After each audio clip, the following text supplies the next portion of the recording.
제가 좋아하는 찬양 중에 최원순 목사님이 만드신 똑바로 보고 싶어요, 그런 제목의 찬양이 있습니다. 이 찬양은 뇌성마비 장애를 가진 한 자매가 온 힘을 다해 찬양하는 모습을 보고 그 목사님이 감동을 받으셔서 만든 그런 찬양이라고 합니다. 육신은 연약하지만 온 마음으로 하나님을 섬기며 살겠다고 하는 믿음의 고백이 담겨져 있는 찬양입니다. 이 찬양의 가사 속에 뇌성마비 장애를 가진 사람의 그런 눈물과 아픔이 담겨져 있습니다. 그 호소가 담겨져 있는데 제가 가사 일부를 소개해 드리도록 하겠습니다. 똑바로 보고 싶어요 주님, 똑바로 걷고 싶어요 주님. 하지만 내 모습은 온전치 않아 세상이 보는 눈은 마치 날 죄인처럼 멀리하며 외면을 하네요. 주님, 이 낮은 자를 통하여 어디에 쓰시려고 이렇게 초라한 모습으로 만들어 놓으셨나요? 라고 하는 찬양의 가사인데, 똑바로 보지도 못하고 똑바로 걷지도 못합니다. 그런데 사람들은 그런 자기를 죄인처럼 바라봅니다. 자기를 외면하고 조롱하고 멀리합니다. 그래서 하나님에게 호소를 합니다. 하나님, 나를 왜 이렇게 초라한 모습으로 만들어 놓으셨습니까? 그렇게 호소를 하고 있습니다. 그런데 우리가 인생을 살다 보면 이 찬양에 나오는 그 호소가 우리의 호소일 때가 있습니다. 하나님, 왜 저는 이렇게 연약합니까? 하나님, 왜 저는 이렇게 쉽게 상처를 받고 마음 아파하며 살아야 됩니까? 하나님, 왜 나는 이렇게 능력이 없습니까? 하나님, 나는 왜 이렇게 실패를 거듭합니까? 다른 사람들은 다 건강하던데 왜 나는 이렇게 병들어 고통을 당해야 됩니까? 시편 22편 6절을 보면 사람들에게 조롱과 멸시를 당하는 자신을 벌레와 같다, 그렇게 말합니다. 그 시인이 연약한 자기를 벌레와 같다라고 말했던 것처럼 우리 자신이 그렇게 연약하고 초라하게 느껴질 때가 많이 있다고 하는 것입니다. 그때 우리가 하나님 앞에 호소합니다. 하나님, 왜 나를 이렇게 연약하게 만들어 놓으셨습니까? 하나님, 왜 나를 이렇게 초라하게 하셨습니까?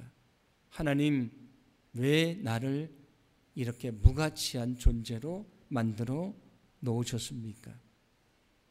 그때 하나님이 우리의 호소에 대해서 무엇이라고 대답을 하실까요?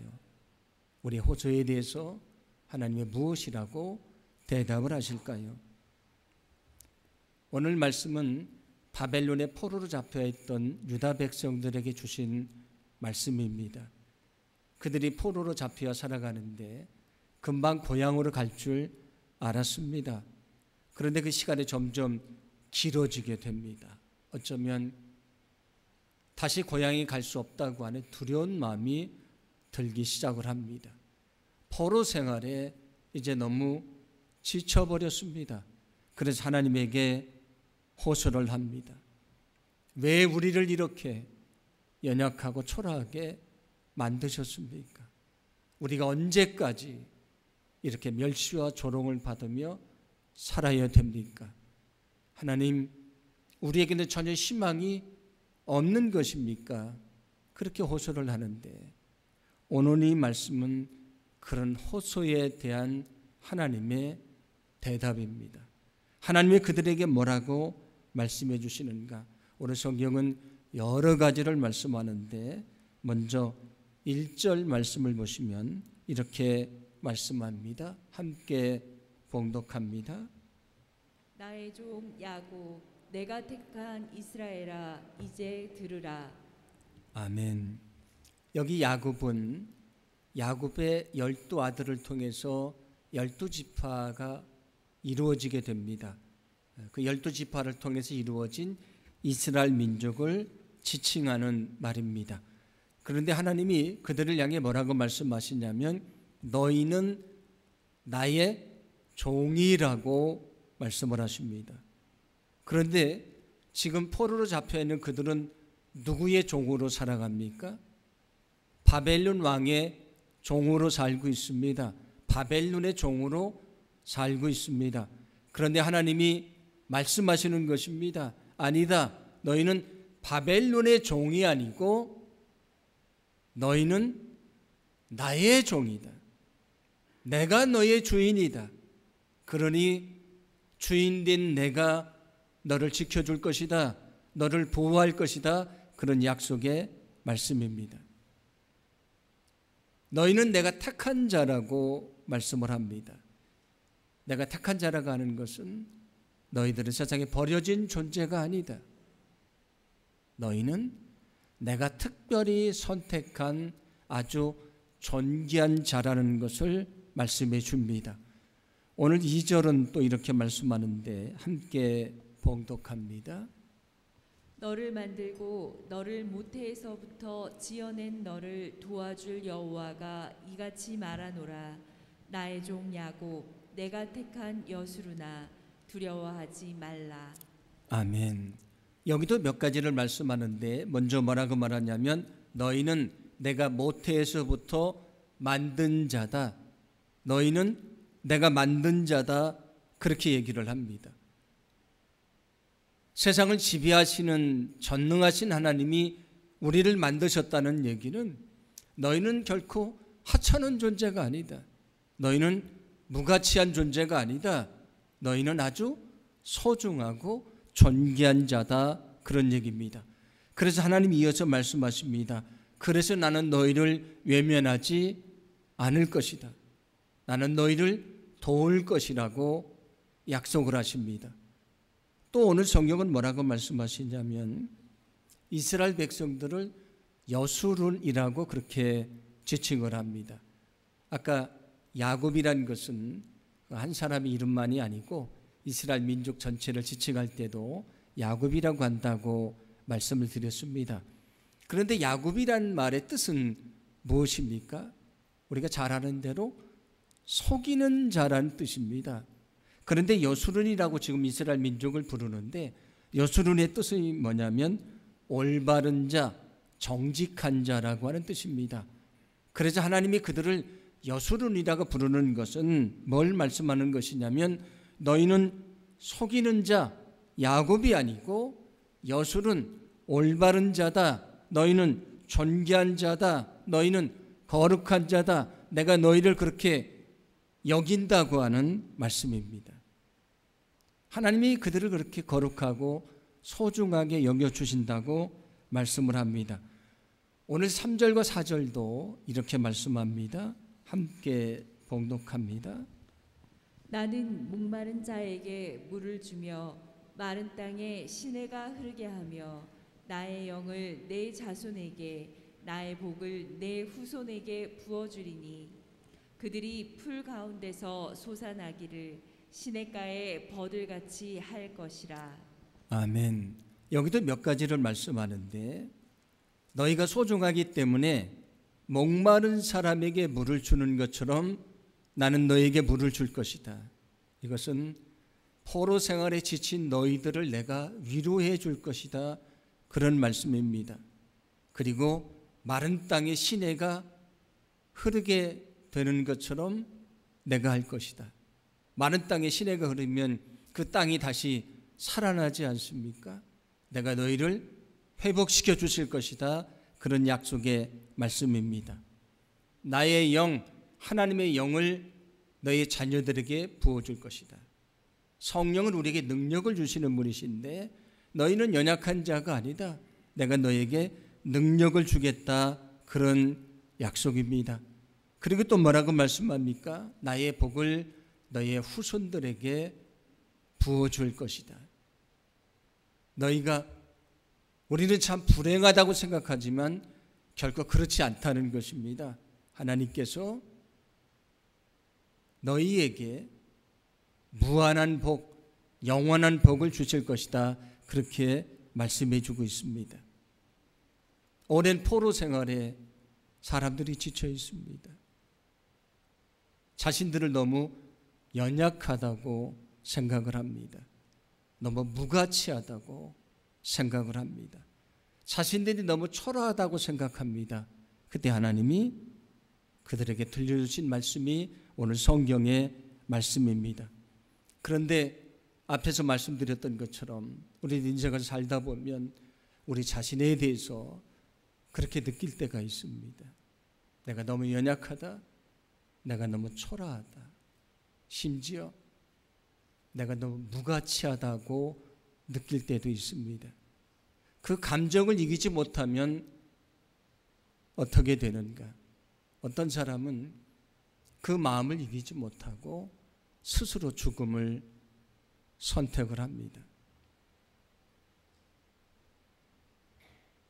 우리나라 청소년과 청년들의 사망 원인 1위가 혹시 뭔지 알고 계십니까? 우리 청소년과 청년들, 물론 질병으로 죽는 사람도 있고요. 사고로 죽는 사람도 있습니다. 그런데 작년 통계를 보니까 10살부터 39살까지, 그러니까 10대, 20대, 30대의 사망 원인의 1위는 자살입니다. 심지어 20대 청년들의 사망 원인은 1위는 자살인데 몇 프로냐면 54%입니다. 20대에 죽는 청년들의 반은 병이나 사고로 죽는 것이 아니고 자살을 하는 것입니다. 내가 연약하다, 내가 초라하다, 내가 무가치하다고 생각을 하면 그런 극단적인 선택을 하게 된다는 것입니다. 그런데 포로 생활에 지쳐있는 그들, 연약하다고 무가치하다고 초라하다고 생각하는 그들을 향해 오늘 주님이 말씀하십니다. 그들에게 소망을 주고 능력을 주는 말씀을 들려주십니다. 이것은 때로 우리가 우리 자신에 대해서 내가 너무 연약하다, 내가 너무 초라하다, 내가 너무 무가치하다고 생각하는 우리에게도 들려주시는 주님의 말씀입니다. 여러분, 오늘 여러분에게 들려주시는 주님의 말씀을 들으시기를 간절히 소망합니다. 먼저 우리에게 들려주시는 말씀이 있습니다. 그것은 너는 내가 만든 소중한 존귀한 사람이라는 것입니다. 하나님 우리에게 말씀하십니다. 너희는 내가 만든 소중한 사람이다. 당신은 하나님이 만드신 소중한 사람입니다.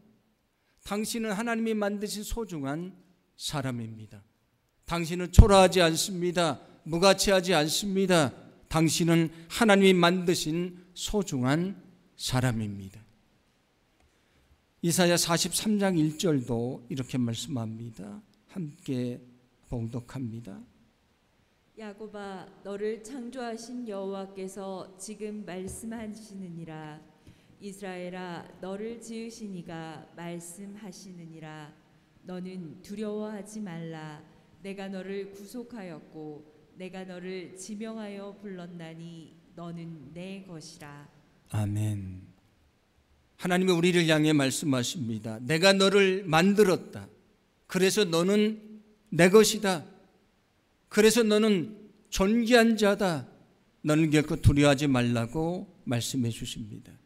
우리가 소중하고 존귀한 이유가 있습니다. 하나님이 나를 만드셨기 때문입니다.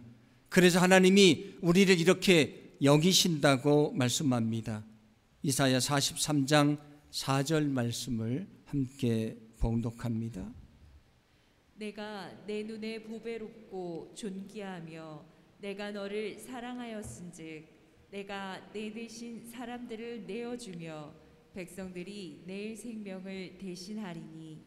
아멘. 하나님이 만드셨기 때문에 하나님의 눈에는 우리가 너무도 보배롭고 존귀한 자라고 말씀해 주십니다. 명품 가방하고 일반 가방하고 가치가 다른 이유가 있지 않습니까? 이유는 만든 곳이 다르기 때문입니다. 누가 만드느냐에 따라서 가치가 달라집니다. 우리는 하나님이 만드셨다고 말씀합니다. 세상을 지배하시고 인도하시는 전능하신 하나님이 나를 만드셨기에 우리는 소중한 자라고 하는 말씀입니다. 혹시 여러분 너무 연약하다고 느끼십니까? 내가 너무 초라하다고 느끼고 계신 분이 있습니까?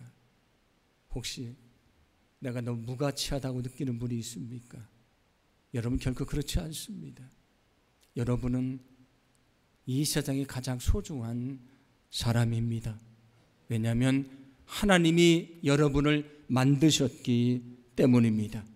그래서 하나님이 우리를 책임져 주실 것입니다. 우리를 버리지 않으실 것입니다. 우리를 지켜주실 것입니다. 우리의 슬픈 마음을 위로해 주실 것입니다. 우리가 어떤 어려움 속에 있든지 우리를 다시 이렇게 세워 주실 줄로 믿습니다. 오늘 2절 말씀은 하나님 우리를 선택하셨다고 말씀을 합니다. 하나님 우리를 선택하셨는데 어떻게 선택을 하시는가? 우리는 죄악으로 영원히 멸망받을 사람들입니다. 그게 우리의 운명이었습니다. 그런데 하나님은 우리를 구원하시는 위대한 계획을 세우십니다. 그것은 외아들인 예수님을 세상에 보내시고 저 십자가에 내어주심으로 우리의 모든 죄를 사해해 주시는 것입니다. 그래서 그 예수를 믿는 사람들은 누구든지 구원받게 하셨다고 말씀을 합니다. 우리가 잘 알고 있는 요한복음 3장 16절은 이렇게 말씀을 합니다. 함께 봉독합니다. 하나님이 세상을 이처럼 사랑하사 독생자를 주셨으니 이는 그를 믿는 자마다 멸망하지 않고 영생을 얻게 하려 하심이라. 아멘. 하나님이 예수님을 세상에 보내시고 십자가에 죽게 하심으로 우리를 구원하셨다고 했는데 그 예수님을 성경은 뭐라고 말씀합니까? 독생자다, 외아들이라고 말씀을 합니다. 만약에 여러분에게 아들이 하나밖에 없다면 그 아들이 얼마나 소중한 존재겠습니까? 흔히 하는 말대로 눈에 넣어도 아프지 않는 그런 아들이지 않겠습니까? 그런데 하나님이 그 외아들 독생자를 세상에 보내시고 십자가에 내어주시고 죽게 하셨습니다. 왜 그러셨습니까? 하나님에게 가장 소중한 독생자 외아들을 왜 세상에 보내시고 왜 십자가에 내어 죽게 하셨습니까? 저와 여러분을 구원하시려고 외아들을 십자가에 내어주신 것입니다. 저와 여러분은 어떤 존재인가? 하나님이 하나밖에 없는 외아들을 십자가에 내어 죽게 하기까지 그렇게 구원하기를 간절히 소망했던 소중한 사람이 저와 여러분이라는 사실을 잊지 않기를 원합니다. 우리가 소중한 이유가 있습니다. 하나님이 외아들이 십자가 내어주면서까지 그렇게 구원하기를 간절히 소망했던 사람이기 때문입니다. 우리가 왜 소중한 존재인가? 하나님이 십자가의 사랑으로 구원해 주신 사람들이기 때문입니다. 당신은 하나님이 십자가의 사랑으로 구원하신 소중한 사람입니다. 하나님이 십자가의 사랑으로 구원해 주신 소중한 사람인 것을 잊지 마시기를 바랍니다. 그래서 성경은 이렇게 말씀하는데 요한일서 4장 9절 말씀입니다. 함께 봉독합니다. 하나님의 사랑이 우리에게 이렇게 나타난 바 되었으니 하나님이 자기의 독생자를 세상에 보내심은 그로 말미암아 우리를 살리려 하심이라. 아멘. 하나님이 독생자를 세상에 보내시는 그곳에 하나님의 무한하신 사랑이 담겨져 있다고 말씀을 합니다. 성 어거스틴이라고 하는 교부가 이렇게 말한 적이 있습니다. 제가 소개를 해드리면, 예수님은 이 세상에 구원받을 사람이 나 하나밖에 없었더라도 나를 위해 십자가를 지러 오셨을 것입니다. 내가 세상에 딱 하나밖에 없을지라도 예수님은 나를 위해 십자가를 지셨을 것입니다. 내가 이 세상에 딱 하나만 있을지라도 하나님은 외아들 예수 그리스도를 세상에 보내셨을 것입니다. 왜냐하면 우리는 하나님이 그렇게 예수님을 십자가에 내어 주시면서까지도 간절하게 구원하기를 원했던 소중한 사람이기 때문입니다. 여러분, 우리는 저 하나님의 십자가의 사랑으로 구원받은 소중한 사람인 것을 믿으시기를 바랍니다. 우리는 연약하지 않습니다. 초라하지 않습니다. 우리는 존귀한 사람입니다. 왜냐하면 하나님이 자신의 사랑하는 외아들의 생명과 우리를 바꾸셨기 때문입니다. 그래서 하나님이 우리에게 어떻게 하시는가? 하나님이 우리에게 어떻게 하시는가? 이처럼 우리를 만드시고 정말 우리를 너무도 소중하게 생각하시기 때문에 영원한 사랑으로 우리를 지켜주시고 인도해 주신다고 말씀해 줍니다. 여러분, 하나님은 우리를 소중히 여기시기에 영원한 사랑으로 우리를 지키시고 인도해 주신다는 것을 믿으시기 바랍니다.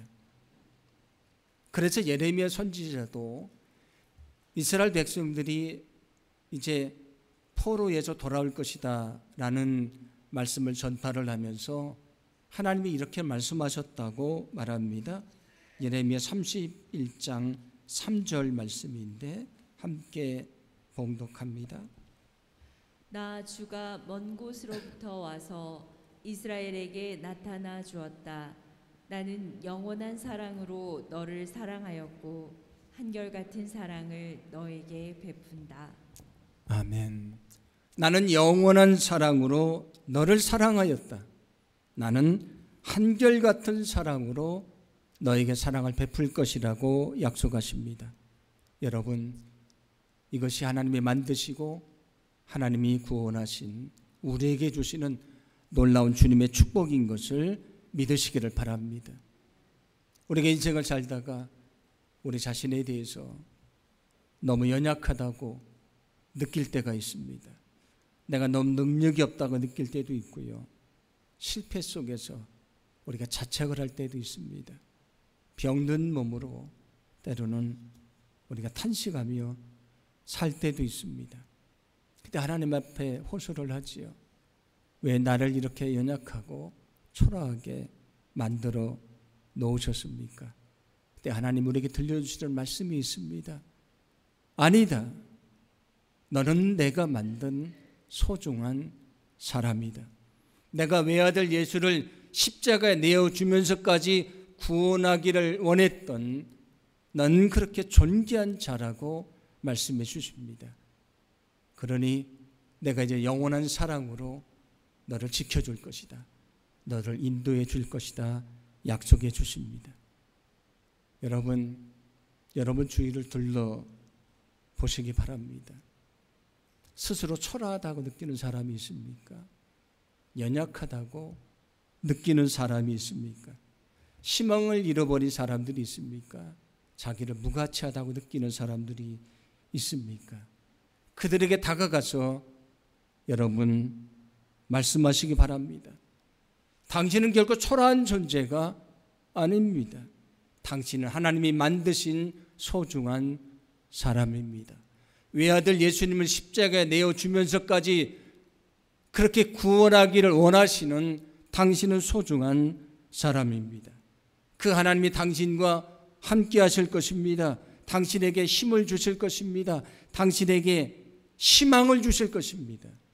당신이 어떤 상황 속에 있든지 일으켜 세워 주실 것입니다. 그 주님의 사랑이 우리를 이렇게 세웠던 것처럼 그 주님의 사랑이 또 다른 영혼을 이렇게 세우는 놀라운 역사를 이루어 주실 줄로 믿습니다.